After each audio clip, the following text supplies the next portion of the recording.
গল্পটা শোনার আগে অবশ্যই মুখে টাওয়াল ওড়না বা কিছু একটা দিয়ে মুখটা সাবধানে রাখবেন। মায়ের হাতে খেলানি খেলে আমি দায়ী না। বল্টু হ উচ্চারণ করতে পারে না, হকে গো বলে ফেলে। ক্লাসে নতুন ম্যাডাম এসেছে, এবার পরিচয় পর্ব শুরু হলো। ম্যাডাম বলল, হাই ছাত্রছাত্রীরা, আমি পাখি, এবার তোমাদের পরিচয় দাও দেখি। হাই আমি মন্টু, হাই আমি সেন্টু, এভাবে যে যার মতো পরিচয় দিল। এবার বল্টুর পালা। বল্টু বলল, গাই আমি বল্টু। ম্যাডাম বললেন, কি বললে হারামি?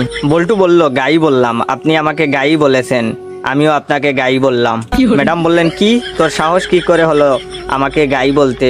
কে তোকে এসব বলতে বলেছে, বল আমাকে। বল্টু বলল, প্রধান শিক্ষক, তিনি বলেছেন ম্যাডাম এসে সবাইকে গাই বলবে, তোমরাও ম্যাডামকে গাই বলবে। বল্টুর কথা শুনে ম্যাডাম কাঁদা শুরু করলো। এমন সময় পাশের ঘর থেকে হেড স্যার আসলো। হেড স্যার আবার ক বলতে পারে না, ক কে প বলে ফেলে। হেড স্যার এসে বললেন, কি ব্যাপার ম্যাডাম, এভাবে পাচ্ছেন যে?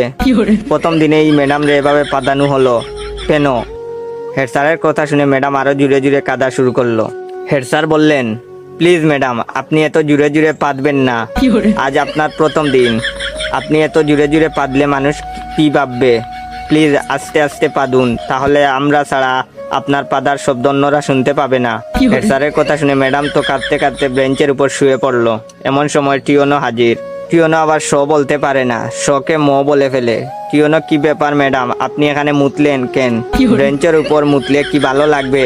আপনার মুতার দরকার হলে আমাদের বলতে পারতেন, আমরা আপনাকে বিছানা তৈরি করে দিতাম, বিছানায় আপনি আরামে মুততে পারতেন। এমন সময় শিক্ষামন্ত্রী হাজির।